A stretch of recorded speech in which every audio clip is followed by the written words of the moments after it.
Good morning বন্ধুরা, আশা করছি আমার গৃহরাজকন্যারা খুব খুব ভালো আছে, আনন্দে আছে, সুস্থ আছে, সুন্দর আছে। সকালটা শুরু করছি গ্রিন টি দিয়ে। আজকে প্রচুর কাজের চাপ, তাই আজ আর তোমাদেরকে, শুধু তোমাদের না, আমি নিজেও একটু বাইরে গিয়ে খোলা হাওয়ায় হাঁটতে পারিনি।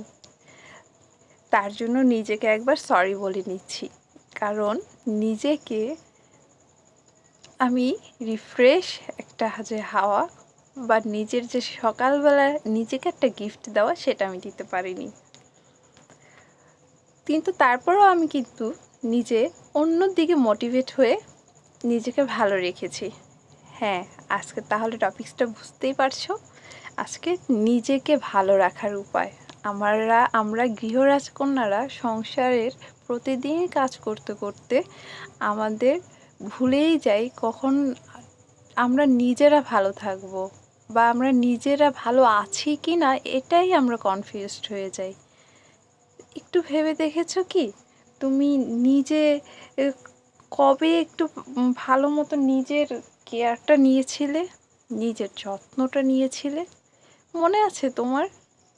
আসলেই আমাদের সেটা মনে নেই। কিন্তু দেখো, আমরা এই সংসার নামক এই জিনিসটার ভেতরে ঢোকার আগে আমরা নিজেদের কতটা যত্ন নিতাম।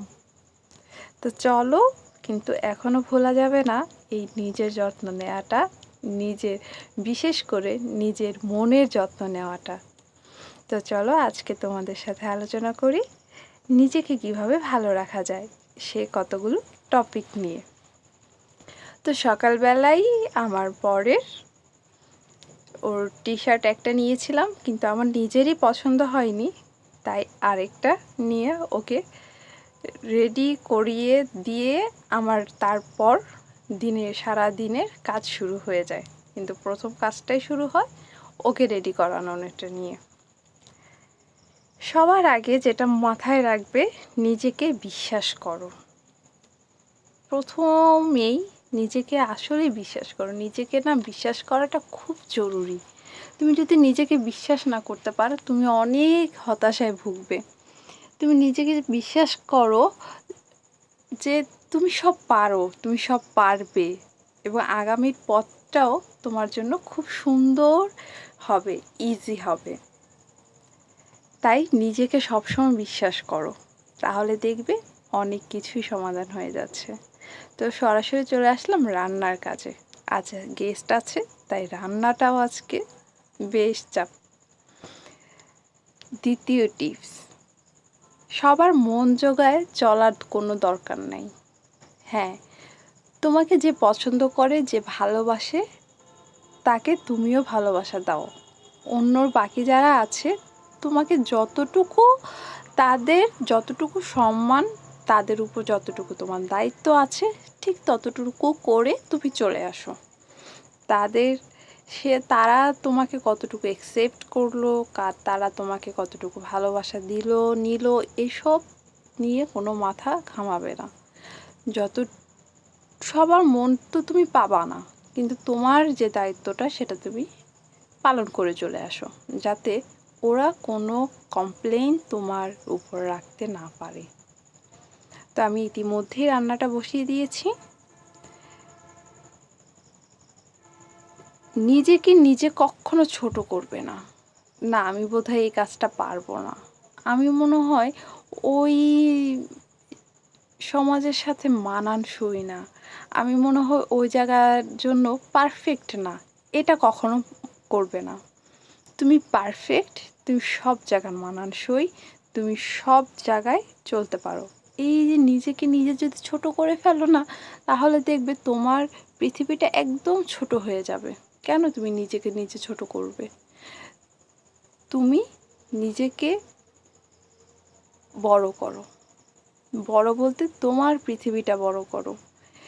তুমি সবার সাথে কথা বলো, সবার সাথে কন্ট্যাক্ট করো, মন খুলে চলো, কথা বলো। এটাই তো মানুষ চায়। বলো, নিজেকে ছোট করে তুমি কেন হীনমন্যতায় ভুগবে? কোনো দরকার নেই হীনমন্যতায় ভোগার। তাই নিজেকে কখনো ছোট করবে না। না বলা শিখতে হবে। আমরা না অনেকেই না বলতে পারি না। আমিও আগে পারতাম না, কিন্তু এখন পারি। যেটা তোমার যখন না বলা উচিত সেখানেই তুমি না বলে দাও। এই না বলাটা শিখো। এটা তোমার জীবনে অনেকটা হেল্প করবে। না বলাটা শিখতে পারলে তোমার লাইফটা দেখবে অনেকটাই চেঞ্জ হয়ে গেছে।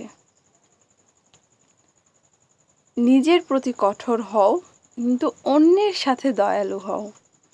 তোমার যে দায়িত্ব আছে, তোমার যে একটা প্রতিদিনের রুটিন আছে তোমার জন্য, সেটা তুমি যদি ফিল আপ না করতে পারো তাহলে নিজের জন্য কঠোর হয়ে যাও।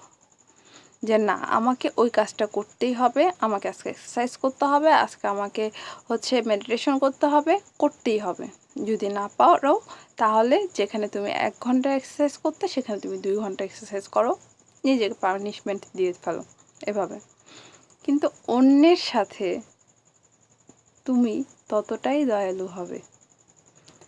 যদি কেউ ভুল করেই ফেলে তাহলে সেই ভুলটাকে সমাধান করে দেওয়ার চেষ্টা করো, না হয়তো তাকে বুঝিয়ে বলো যে এটা ভুল হয়েছে। ছোটদের সাথেও খুব ভালোবাসা স্নেহ দিয়ে কথা বলো, বড়দের শ্রদ্ধা করো, এটাই। তো দুপুরবেলা সবাই যখন খাওয়া দাওয়ার পরে ঘুম নিয়ে ব্যস্ত, তখন আমি বসে পড়লাম তোমাদের জন্য আগামীকাল আরেকটা কি ভিডিও দিতে পারি, কোন টপিকের উপর, সেটা নিয়ে ব্যস্ত। তো হঠাৎ করে কেন যেন ইচ্ছে করলো চুলটা ছেড়ে দিয়ে তোমাদের এই কাজটা করতে বসে যাই। তাই এই কাজটা করতেই বসে পড়লাম। 6 নাম্বার টিপস, যা তুমি বদলাতে পারবে না তা নিয়ে কখনো ভেবো না। এটা তো ঠিক, যা তুমি কখনো বদলাতে পারবে না তা নিয়ে কখনো ভাববে না। শুধু শুধু সময়টা নষ্ট। তুমি কি বদলাতে পারবে বলো? তুমি কি চাইলেই এখন পারবে এই দেশটাকে বদলায় দিতে? পারবা না। তাহলে তুমি সেটা নিয়ে কেন টেনশন করবে? কেন তুমি হতাশায় ভুগবে? কিন্তু হ্যাঁ, তুমি চাইলে তোমার ওয়েটটা লস করতে পারবে, তুমি চাইলে তুমি নিজেকে আরও কেয়ার যত্ন নিতে পারবে, তোমার কনফিডেন্স বাড়াতে পারবে। সেটাই করতে হবে। তারপর তোমাদের জন্য সেই ব্লগের স্ক্রিপ্টটা রেডি করে আমি বসে পড়লাম বই নিয়ে। আমার অলস দুপুরটা কাটে এই বই আর তোমাদের কি ভিডিও দিব সেটা নিয়ে।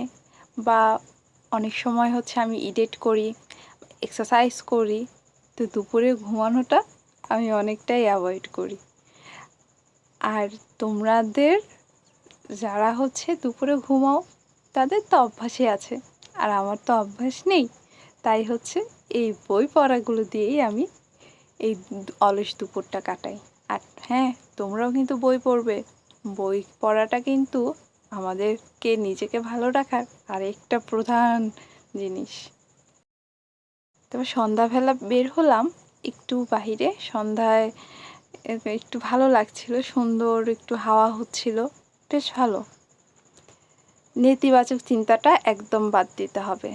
হ্যাঁ, নেতিবাচক চিন্তাটা মাথা থেকে একদম ঝেড়ে ফেলতে হবে যতটা সম্ভব।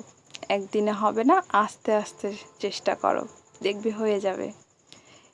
আমার ফুলের রাজ্যে ফুল এখন কমে গেছে, আর এই জায়গাটাতে আমি ভাবছি আবার করে নতুন করে কিছু লাগাবো। তো কি লাগানো যায় একটু বলো তো? কিন্তু ফুল গাছ আমি লাগাবো না, সবজি কিছু একটাই লাগাবো। ফুল গাছ এখন হবে না, কারণ এখানে তেমন একটা রোদ পড়ে না। তাই দেখো, এই যে উপরের দিকে তাকিয়ে আকাশটা দেখতে আমার খুব ভালো লাগে। তোমাদের কার কার ভালো লাগে অবশ্যই কমেন্টসে জানিয়ে দিও। তারপর আমি এই সন্ধ্যার পর শাওয়ার নিয়ে নিজেই রাতের বেলা শাড়ি পরে ফেললাম। আমার খুব ইচ্ছে করছিল শাড়িটা পরার জন্য, তাই এই যে নিজের সাথে কথা বলো, এটাই হচ্ছে লাস্ট টিপস। আমিও নিজেকে ভালো রাখার জন্য নিজের কথাটাই সবসময় শুনে থাকি। এখন ইচ্ছে করলো শাড়ি ধুম করে পরে ফেললাম, আর শাড়ি শাওয়ার নিয়ে শাড়ি পরে একটু কাজল দিব না তা কি হয়? আর চুড়ি পরবো না শাড়ির সাথে? অসম্ভব বিষয়। তো আজকের ব্লগটি যদি তোমাদের ভালো লেগে থাকে অবশ্যই লাইক, কমেন্ট, শেয়ার, সাবস্ক্রাইব করে দিতে ভুলে যেও না। আর কার কার আমার মতো এরকম ভূত মাথার ভেতর চাপে অবশ্যই আমাকে কমেন্ট সেকশনে জানিয়ে দিও। তো তোমরা ভালো থেকো, সুস্থ থেকো, সুন্দর থেকো আর হাসি খুশি থেকো।